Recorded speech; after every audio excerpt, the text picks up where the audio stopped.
하나님이 다스리시는 줄을 왕이 깨달은 후에야 왕의 나라가 견고하리이다. 아멘. 여러분, 오늘 설교 제목 한번 볼까요? 네, 한번 읽어볼까요? 시작. 여러분, 그렇게 해서 이길 수가 없어요. 다시 한번 읽어볼까요? 시작. 아니, 이길 수 없다니까요. 좀만 더 배에 힘을 딱 주고 다시 한번 읽어봅시다. 시작. 요 정도는 해야 한번 이겨볼 수 있지 않을까. 근데 여러분, 말씀을 나눌 때 끝나고 날 때쯤엔 이기는 건 나야 라는 고백이 진짜 여러분의 힘이 있는 고백이 되기를 원해요. 지난 한 주 동안 아침 저녁으로 책상에 지난주에 했던 거 붙여놓고 나는 땡땡땡에게 지지 않겠다라고 외치며 여러분들이 살아왔을 거라고 저는 믿어요. 특별히 도훈이가 인스타에 저를 태그해줘서 얼마나 좋아하는지 몰라요. 그래서 인스타 많이 해요. 우리도 팔로우도 하고 좀 약간 어이없어 하는데 인스타 팔로우도 좀 하고 좀 이렇게 서로 좀 친하게 좀 지냅시다. 알겠죠? 네? 알겠죠? 여러분, 그렇게 외치며 살아왔을 거라고 저는 믿어요. 오늘은 지난 한 달 동안 살펴보았던 다니엘의 마지막 이야기예요. 스스로 뜻을 정한 다니엘과 세 친구는 하나님이 원하셨던 때에 빛이 났고 그때마다 세상에 답을 주고 있었어요. 지난 한 달 동안 여러분들이 설교를 듣고 말씀을 듣고 삶에 적용해왔던, 그리고 아침 저녁으로 외쳐왔던 그 모든 모습들이 사실은 여러분을 다니엘과 새 친구처럼 변화시키고 있었다는 걸 여러분은 알아야 돼요. 여러분이 알았던 몰랐던 건 간에 하나님은 그 고백을 들으셨고 여러분들을 바꾸고 변화시키고 계셨어요. 그 말은 올 한 해를 살아가면서 여러분들도 다니엘과 새 친구처럼 반짝반짝 빛이 나고 세상에 답을 주는 그런 때가 온다라는 거예요. 필요한 때에 하나님이 계획하신 그때에 여러분들을 통해 세상에 예수 그리스도란 답이 전해지는 올 한 해가 되기를 정말 간절히 소망하며 기도하고 있어요. 여러분, 혹시 해리포터 읽어봤어요? 알아요? 해리포터 잘 아세요? 여러분, 너무 공부만 해서 해리포터 막 이런 거 모르는 거 아니죠? 목사님이 중2 때 해리포터가 이제 1권이 번역이 돼서 나왔는데 그때 해리포터를 통해 저는 굉장히 많은 위로를 받았어요. 제가 중학교 2학년 때 이제 울산으로 전학을 갔거든요. 시골에 전교생 해봤자 한 300명도 안 되는 시골에 있다가 한 학년이 한 700명, 800명 되는 엄청 큰 이제 중학교로 전학을 간 거죠. 거기다가 울산 친구들은 다 사투리를 쓰잖아요. 저는 그런 경상도 사투리 안 쓰죠. 학교에 소문이 났어요. 충청도에서 온 말 느린 애가 있다더라. 가서 한번 말을 해봐라. 이런 소문이 났어요. 저 말 느리다고 생각 안 하거든요. 근데 울산 친구들의 말이 너무 빠른 거예요. 처음에 와서 신기하니까 막 이런저런 이야기를 했는데 여러분 알죠? 완전 다른 환경에 다른 곳에 가서 적응하는 거 쉽지 않다는 거. 특히 그 중학교 애들은 어렸을 때부터 같이 자라왔기 때문에 제가 그 아이들 사이에 비집고 들어가는 게 쉽지 않았어요. 그때 목사님 어머니가 서점을 가자고 했고 보고 싶은 책을 사라고 해서 해리포터를 샀어요. 자, 해리포터를 들고 학교에 갔는데 갑자기 인사가 된 거예요. 애들이 해리포터 때문에 막 몰려들기 시작을 하는 거죠. 자, 해리포터에 대한 이야기를 하면서 친해질 수 있었어요. 그리고 나서 한 달 정도 있다가 또 일이 있어서 전 전학을 가게 됐는데 그 한 달 동안 해리포터 덕분에 친구들과 좋은 시간을 보낼 수 있었던 거죠. 그래서 굉장히 많은 위로를 받았어요.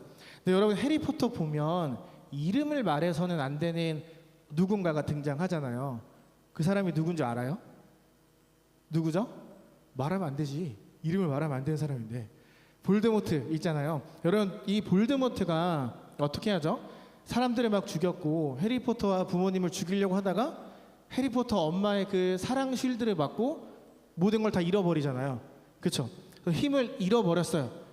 이제 얘가 죽었는지 살았는지 사람들이 몰라요. 그런데 여전히 사람들은 그의 이름을 듣고 말하고 하는 것조차 두려워하고 있는 거예요. 힘을 다 잃어버렸단 말이에요. 더 이상 우리에게 와서 나를 괴롭힐 수 없는 사람이 되었음에도 불구하고 사람들은 그 이름조차 두려워하면서 도망치고 그 사람의 어떤 것도 알고 싶어 하지 않았어요. 혹시 여러분에게 뭔가 두려운 존재, 두려운 무언가가 있나요? 생각하면 좀 숨이 턱턱 막힌다거나 못하겠어 하고 막 고개가 절레절레 흔들어지는 그런 무섭거나 두려운 것들이 혹시 있을까요? 아, 여러분은 겁이 없군요. 그런 게 없어요? 뭔가 좀 무서운 게 있어? 없어? 수학. 아, 나랑 똑같네. 뭔가 좀 이렇게 두렵거나 무서운 게 있어야 돼요. 그래야 오늘 말씀을 이해할 수 있어요. 있다고 빨리 해줘요. 뭔가 있어야 돼요. 여러분, 오늘 우리가 살펴볼 이 성경에 나오는 느부갓네살 왕은 이름을 말해서는 안 되는 존재, 볼드모트보다 훨씬 더 무섭고 두려운 존재였어요. 말 한마디로 사람의 인생을 바꾸거나 죽이고 살릴 수 있는 힘이 있었어요. 여러분, 나중에 집에 가서 한번 구글로 검색해 보세요. 이때 바벨론이 세운 건축물들이 지금 세계 7대 미스터리라고 불리거든요. 그만큼 힘이 있었던 거예요. 지금 고도로 발전된 지금 기술로도 지을 수 없는 건축물들을 그 왕의 말 한마디에 사람들이 지었던 거예요. 왜? 이거 안 지으면 내가 죽으니까. 너무 두려웠던 거예요. 그만큼 사람들에게 공포의 대상이었다라는 거죠. 모든 사람들 위에 군림하고 사람들이 생각만 해도 벌벌 떨었던 이 느부갓네살에게도 한 가지 약점이 있었어요. 해결하지 못하는 문제가 하나 있었어요. 그 약점이 뭐였을까요? 이미 여러분 알아요. 뭐였을까요? 왜 2주 전에 느부갓네살이 막 잠을 못 자고 괴로워했던 때가 있었잖아요. 그때 왜 잠을 못 잤죠? 뭐 때문에 잠을 못 잤죠? 저 꿈 때문에 잠을 못 잤어요. 꿈. 느부갓네살의 유일한 약점은 꿈이었던 거예요. 이상하게 꾸었던 꿈보다 더 찝찝하고 이상한 꿈을 꾸은 거예요. 그래서 또 괴로워해요. 잠을 잘 수 없어요. 왜? 또 그 꿈을 꿀까 봐. 그 꿈 꾸면 또 내가 너무 힘들어지고 괴로워질까 봐 잠자는 걸 포기하면서 자지 않으려고 하는 거예요. 여러분 혹시 잠 이루지 못했던 적 있어요? 잠이 막 잘 안 와서 밤을 샜던 적 있어요? 있어요. 여러분 지금 벌써부터 고민이 되게 많은가 봐요. 옥사님은 30대 초반까지 불면증이 있어서 잠을 자지 못할 때가 좀 많았어요. 사람이 잠 못 자면 어떻게 될까요? 그래서 미치죠. 약간 다크서클도 엄청 진해지고 이건 사람이라 말할 수 없을 정도로 힘도 없고 비실비실거리며 살아가죠. 사람에게 잠자는 건 굉장히 중요해요. 왜냐하면 하나님이 우리에게 주신 그 회복의 시간을 잠을 자면서 누릴 수 있으니까. 근데 만약에 어떤 고민이나 생각 때문에 잠을 잘 못 잔다, 혹은 어떤 일 때문에 잠자는 걸 줄여간다, 그렇게 되면 나도 모르는 사이에 내 몸이 아프고 나빠지고 마음의 여유가 없어지면서 굉장히 좀 신경질적인 모습을 보이게 되죠. 목사님이 신학대학원을 다닐 때 나름 좀 바쁘게 살았어요. 새벽 4시 반에 일어나서 씻고 새벽 예배를 가요. 갔다 오면 학교 안에는 카페 오픈을 했어요. 그래서 수업 시간 직전까지 알바를 하고 수업을 들으러 가요. 수업이 끝나면 공강 시간에 알바를 하거나 혹은 도서관에 가서 과제를 했어요. 목사님이 1학년 1학기 때 개강하고 한 달 만에 10과목의 모든 한 학기 과제를 다 끝냈거든요. 근데 그거 그냥 한번 해봤는데 학교에 소문이 난 거예요. 1학년 2학기가 딱 시작됐는데 오자마자 너 과제 다 했지? 너 다 했지? 이렇게 물어보는 거예요. 근데 그 말에 지고 싶지 않았던 거예요. 다 했어 라고 하면서 또 미친 듯이 과제를 했어요. 그래서 3학년 졸업할 때까지 개강하면 한 달 안에 모든 과목의 과제를 다 끝내고 목사님은 막 놀러 다니거나 공부를 했어요. 놀진 않았어요. 공부하고 책을 봤어요. 그리고 저녁에는 학교 카페에 마감 알바를 하고 밤늦게까지 공부를 하거나 또 책을 봤어요. 매번 새벽 2시에 자고 4시 반에 일어나고 이걸 계속 반복한 거죠. 여러분 정말 열심히 살았잖아요. 그러면 목사님의 인생은 어떻게 돼야 될까요? 진짜 공부 열심히 했고 성경도 많이 받고 일도 하고 진짜 하루를 바쁘게 살았어요. 그럼 목사님의 인생은 어떻게 돼야 될까요? 해피엔딩? 배드엔딩? 어떻게 됐을까요? 이 이야기의 끝은 새벽에 응급실에 실려가는 걸로 끝이 났어요. 난 열심히 살았거든요. 근데 이거는 배드엔딩을 넘어서 완전 테러블인 거죠. 완전 망해버린 거죠. 몸의 밸런스가 깨지고 나니까 이전처럼 활동하는 게 어려워지는 거예요. 물론 이런 삶을 2년 더 살긴 했지만 그전처럼 내가 열심히 뭔가를 집중하거나 달릴 수 없는 몸의 상태가 되어버린 거죠. 잠을 자지 않고 몸을 혹사시키니까 이 안에 있는 몸이 그만해! 라고 외치면서 못하게 막아버린 거죠. 이처럼 잠을 자지 못한다는 건 굉장히 피곤하고 사람이 힘들게 만들어요. 반드시 자야 돼요. 여러분도 반드시 잠을 많이 자야 돼요. 근데 지금 느부갓네살이 그 잠자는 게 너무 두려운 거예요. 하나님이 주신 회복할 수 있는 그 축복의 시간인 잠을 자는 게 너무너무 두려운 거예요. 수만, 수십만, 수백만 명의 목숨을 쥐고 있는 사람인데 이 꿈 하나 때문에 괴로워하는 거예요. 그래서 사람들을 또 불러 모아요. 빨리 꿈 해석하라고. 내가 이제 자야겠으니까 이 꿈을 빨리 해석해서 내가 편하게 잠을 자게 해달라고 사람들에게 요구하기 시작을 해요. 여러분, 우리가 여기서 배워야 되는 건 하나님을 모르는 사람들에게 꿈이라는 건 굉장한 불안감, 두려움만 준다라는 걸. 왜냐하면 하나님을 모르는 사람은, 삶에 하나님이라는 존재가 없는 사람은 미래에 대한 막연한 불안감, 두려움이 있거든요. 내가 이렇게 열심히 했는데 실패하면 어떻게 하지? 내가 이렇게 열심히 공부했는데 좋은 대학 못 가면 어떻게 하지? 내가 이렇게까지 했는데 안 되면 어떻게 하지라는 불안감이 있어요. 그래서 굉장히 열심히 하면서도 스스로 괴로워요. 그런데 여러분들처럼 하나님을 아는 사람들에게 꿈은 굉장한 축복이에요. 왜냐하면 하나님과 함께하는 오늘과 내일, 미래에 대한 기대감을 갖게 만들거든요. 여러분들이 잘 아는 요셉이 형들에게 배신당하고 노예로 팔리고 억울하게 감옥에 갇혀 있을 때도 그가 버틸 수 있었던 건 하나님이 주신 꿈이 있었기 때문이에요. 여러분, 하나님은 여러분이 하나님 안에서 그 꿈을 발견하기를 원해요. 왜냐하면 이미 한 사람 한 사람을 위한 맞춤 꿈, 맞춤 계획을 준비해 놓으셨으니까.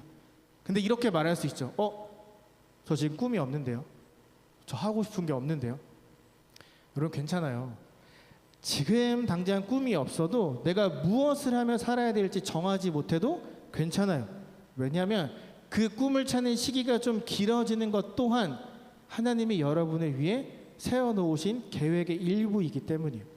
꿈을 빨리 발견하는 게 좋은 게 아니라, 꿈을 빨리 발견하는 게 가장 중요한 게 아니라, 더 중요한 건 하나님이 나라는 사람을 위해서 맞춤 꿈, 맞춤 계획을 준비해 놓으셨다는 걸 믿는 것, 그게 훨씬 더 중요해요.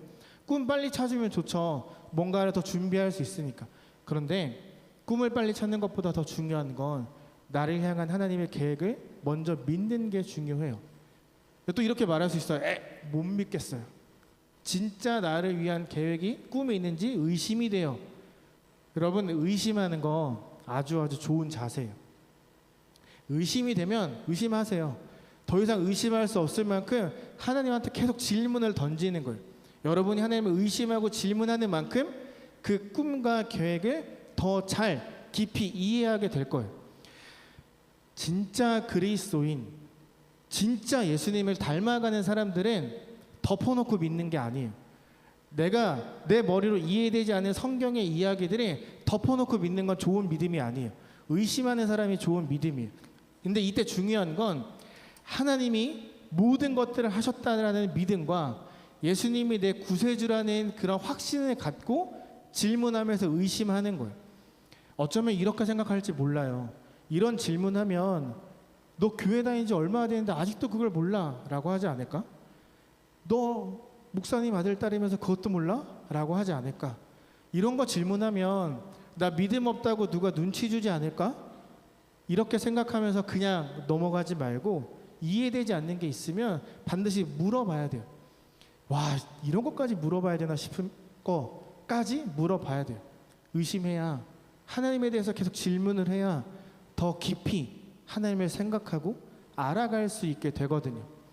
여러분, 덮어놓고 믿기만 하잖아요. 덮어놓고 이해 안 되는데 무조건 믿기만 하는 신앙은 큰 어려움이 찾아오면 하나님을 포기하게 만들어요. 우리가 계속 살펴봤던 다니엘에 나오는 모든 이스라엘 사람들이 다 그랬어요. 다니엘과 세 친구는 늘 이런 질문을 하나님께 했어요. 왜 우리를 포로로 끌려오게 하셨을까? 아니, 하나님이 우리를 선택하셨다면, 우리를 지켜주겠다고 하셨으면 나라가 멸망하면 안 되는 거 아니야? 우리 이스라엘에서 살아야 되는 거 아니야? 왜 내가 여기 와 살고 있는 거지? 라는 생각을 하며 하나님 앞에 기도하고 물었어요. 의심했어요. 하나님의 뜻이 뭐냐고 물었어요. 그랬더니 그들이 어려움 속에서 어려움을 맞닥뜨렸을 때, 이게 하나님의 뜻이구나 라는 걸 알고 당당하게 나갈 수 있었어요. 근데 이런 의심조차 하지 않았던 사람들, 뭐 언젠가 날 구원해 주시겠지, 혹은 옆에 친구의 믿음이 내 믿음이라 착각했던 사람들, 엄마 아빠의 하나님이 내 하나님이야 라고 착각했던 사람들은 어려움이 찾아오니까 하나님을 버렸어요. 그냥 무릎을 꿇었고 우상 앞에 절을 했고 하나님의 참된 모습도 전혀 보여주지 않았어요. 그렇기 때문에 진짜 그리스도인은 덮어놓고 믿는 것보다 계속 의심하고 질문해야 돼요. 그리고 여러분, 하나님은 전 확신해요. 여러분 한 사람 한 사람에게 정말 딱 맞는 꿈을 준비하셨다고 저는 믿고 확신해요. 여러분, 그 꿈을 찾기 위해서 계속 질문해야 돼요. 의심하면서 말씀을 봐야 돼요. 말씀을 읽어야 나를 향한 하나님의 꿈이 무엇인지를 찾고 발견하고 알아갈 수 있게 되는 거예요. 여러분, 느부갓네살을 괴롭혔던 꿈 내용은 이래요. 나무가 자라는데 하늘에 닿을 만큼 진짜 높이 크게 자라는 거예요. 나뭇가지가 얼마나 많았는지 그 나무 근처에는 온통 그늘밖에 없었고 나무에는 수많은 열매들이 맺혔어요.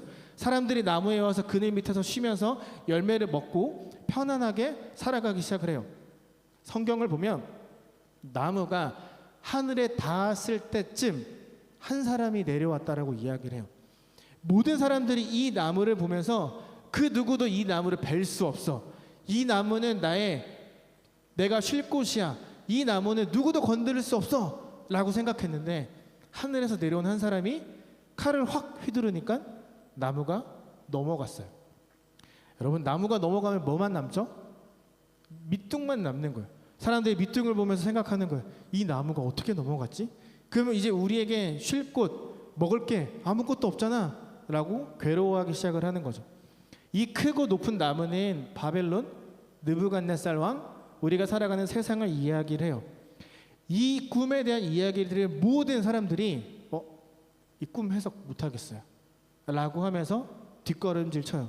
왜냐하면 왕에게 가서 이렇게 말을 해야 되거든요. 왕이여, 이 꿈의 뜻은 당신이 더 이상 왕이 아니라는 거예요. 당신의 나라는 멸망할 거고 당신은 왕의 자리에서 내려오게 될 거예요. 한마디로 당신 망할 거예요 라는 말을 이 사람들이 해야 되는 거예요. 여러분, 할 수 있을까요? 이 왕에게 가서 너 이제 망해 라고 말할 수 있을까요? 모두가 뒷걸음질 칠 때 다니엘 혼자 한 걸음 앞에 나와요. 왕에게 이렇게 이야기를 하죠. 왕이여, 당신은 그 자리에서 내려옵니다. 당신의 나라는 망합니다. 왕이 아무리 다니엘을 사랑하고 다니엘에게 모든 것들을 줄 수 있다 해도 너 망해 라는 말은 다니엘을 죽게 만들 수 있었어요. 내가 아무리 사랑하는 사람이라도 내가 와서 너 이제 망해 라고 하면 기분이 나쁘겠죠. 이렇게 생각하는 거예요. 여러분이 엄마 아빠한테 가서 아빠 망한대 이렇게 얘기를 하면 아빠가 기분 좋아할까요? 싫어하겠죠. 근데 더 심한 거예요. 이거는 다니엘이 가서 진짜 세상의 1인자한테 가서 너 이제 끝이야 이렇게 말하는 거랑 똑같거든요. 다니엘이 당당하게 가서 이렇게 이야기할 수 있었던 건 평생 동안 의심하며 하나님께 묻고 그 의미를 찾아왔기 때문이에요. 하나님이 나에게 하시고자 하는 말씀이 이거라면 난 가서 할 거야. 왜? 지금까지 내가 만나왔던 하나님은 나에게 가장 좋은 것만 주셨으니까. 이걸 이야기하다 내가 죽어도 나에겐 좋은 거야 라고 생각하며 당당하게 믿음을 지켜낸 거죠. 여러분, 한번 생각해 보는 거예요. 앞으로 여러분 어떤 인생을 살고 싶어요? 10년 뒤에 여러분 어떤 사람이 되어 있을 것 같아요? 한국에 있었을 때 청소년들에게 꿈이나 목표가 뭐냐고 물어보면 대부분 어쩌면 여러분이랑 비슷할 수도 있는데 돈 많은 백수? 범수 너무 막 끄덕이는 거 아니야? 건물주? 여행 유튜버? 뭐 이런 이야기였어요. 목표가 조금씩 달라도 대부분 원하는 건 부자였어요. 왜 부자가 되는 걸 대부분 원할까요? 우리가 살아가는 이 세상에는 부자, 돈 많은 거, 물질 이런 흔적들밖에 남지 않았기 때문이에요.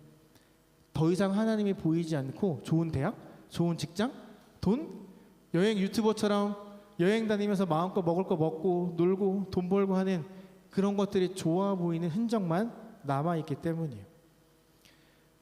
여러분, 우린 달라야 돼요. 여러분들은 달라야 돼요. 하나님의 흔적이 지워지면 거기 위에 가서 하나님이라고 또박또박 글씨를 써야 돼요. 세상이 화이트로 하나님을 지우면 여러분들은 거기에 볼펜을 들고 가서 하나님이라고 쓰고 선을 계속 그으면서 하나님은 살아있다라는 걸 보여주어야 되는 사람들이 여러분이에요. 여러분, 우리는 예수님을 닮아가는 그리스도인이잖아요. 예수님을 나의 구세주로 고백했고 나 그리스도인으로 살 거예요. 하나님을 위해서 기꺼이 나에게 익숙한 것, 편안한 것 포기할 거예요.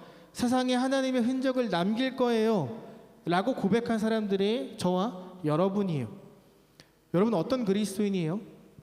하나님을 위해서 기꺼이 나에게 편한 것, 좋은 것 포기할 수 있어요? 아니면 나 하고 싶은 대로 살아가다가 필요할 때만 하나님을 찾고 있었어요? 여러분 다니엘 굉장히 대단해 보이죠? 대단하지 않아요. 여러분도 할 수 있어요. 다니엘이 이런 어려움 때마다 믿음을 지킬 수 있었던 건 돈, 명예 이런 흔적만 남은 세상에 하나님의 흔적을 남길 수 있었던 건 선을 그었기 때문이에요. 이 앞에만 선을 그은 게 아니라 내가 있는 모든 직장, 학교, 걸어다니는 모든 거리에 다 선을 긋고 살아갔던 거예요. 선을 긋고 매일매일 지나가면서 내가 잘 지키고 있는가를 확인했기 때문에 어려운 순간에 믿음을 드러낼 수 있었던 거예요. 목사님이 전도사가 되기 전에, 그러니까 이런 사역을 시작하기 전에 앞으로 교회에서 만나게 될 사람들이 다 직장을 다니는데 내가 직장 안 다녀보고 어떤 이야기를 나눌 수 있을까라는 생각을 해서 직장을 잠깐 다녔던 적이 있어요. 분명히 들어갈 때 월요일부터 금요일까지만 출근하면 된다고 했거든요. 근데 가서 일하니까 그게 아닌 거예요. 토요일 주일 출근을 무조건 해야 되는 그런 부서였던 거예요. 목사님은 주일에 예배를 드려야 되는 사람이잖아요. 또 그때 당시 교회에서 반주를 하고 있었단 말이에요. 나에게 예배를 빠지는 건 상상할 수가 없어요.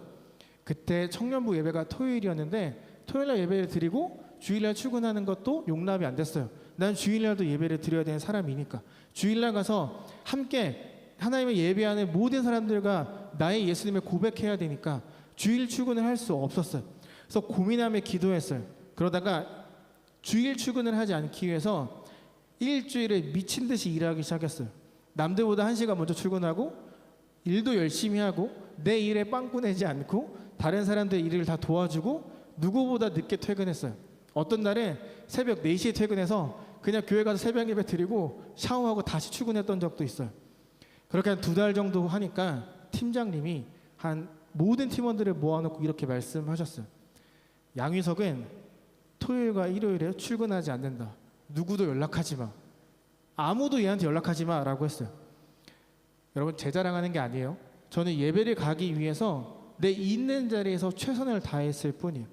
주일 출근 절대 할 수 없어 라는 스스로의 선을 딱 긋고 하루하루 열심히 살아가면서 동료들을 도왔어요. 1시간 먼저 가고 늦게 퇴근하는 거 진짜 힘들었어요.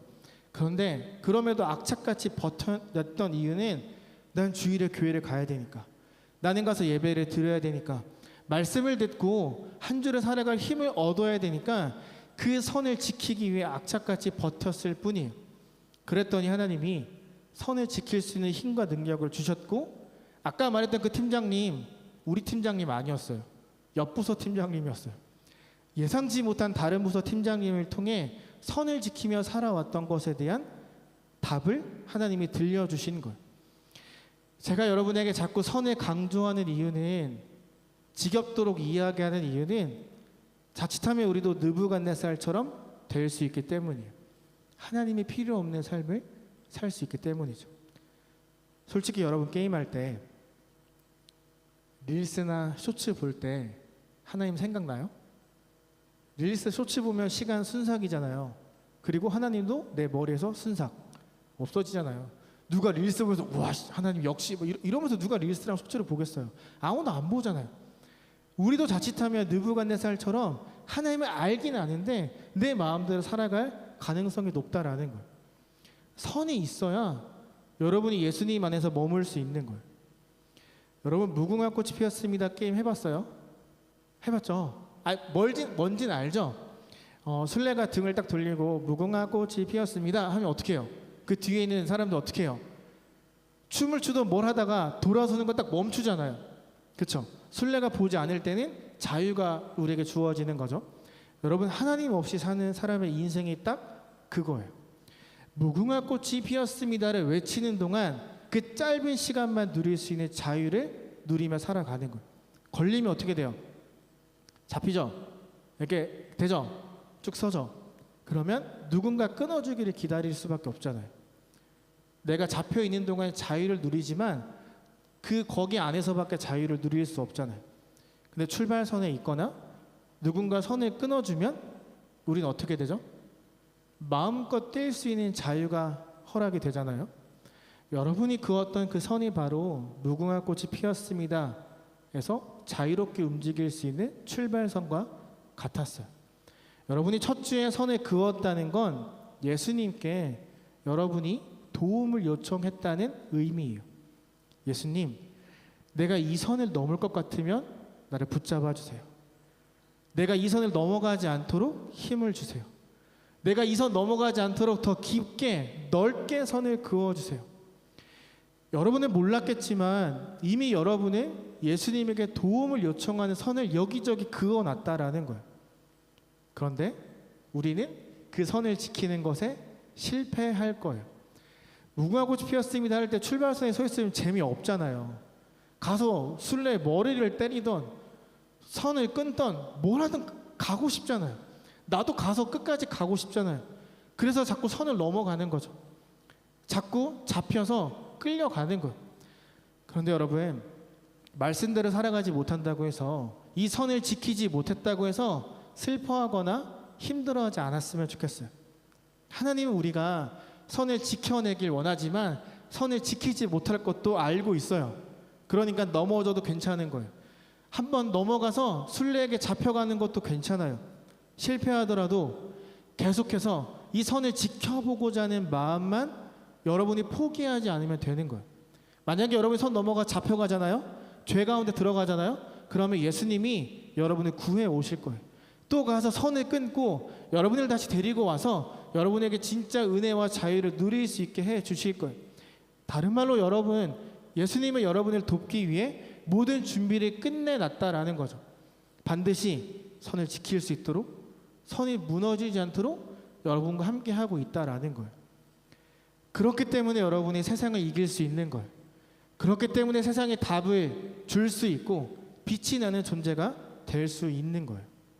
예수님이 그 선을 지키고 계시고 넘어가더라도 여러분을 다시 구해오고 계시기 때문에 선 긋기에 대한 이야기는 오늘이 마지막이에요. 한 번 더 하면 안 할 것 같아서 오늘이 마지막.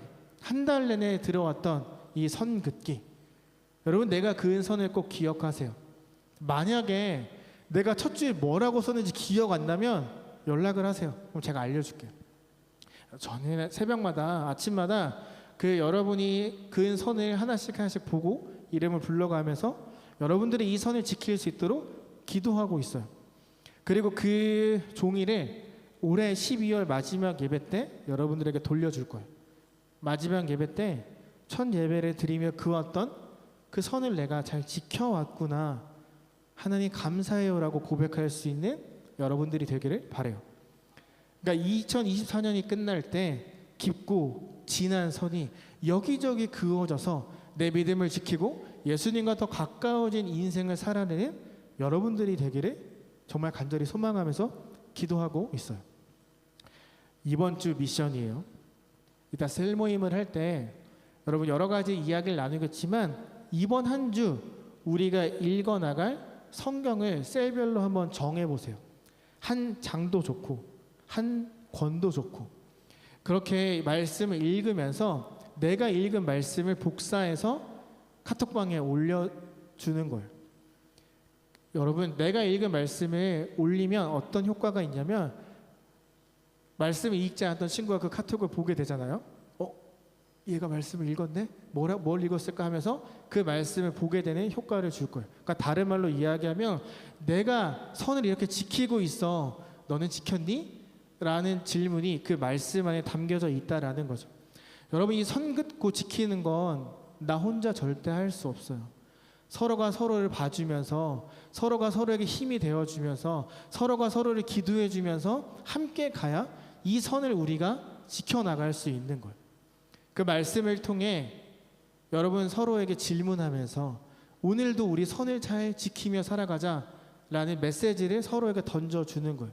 그리고 예수님이 나를 도와주시는 것처럼 이 셀 안에 있는 나의 다른 친구도 하나님 도와주시고 지켜달라고 기도하면서 마무리하는 거예요. 여러분이 서로가 서로를 돌아봐주고 서로가 서로를 위해 기도하면 우리는 반드시 이 선을 지킬 수 있어요. 꼭 그런 모습이 여러분의 셀 가운데 이번 한 주 나타나기를 바라요. 내가 읽은 말씀을 꼭 공유하면서 서로의 선을 지켜주는 이번 한 주가 되기를 예수님의 이름으로 소망하면서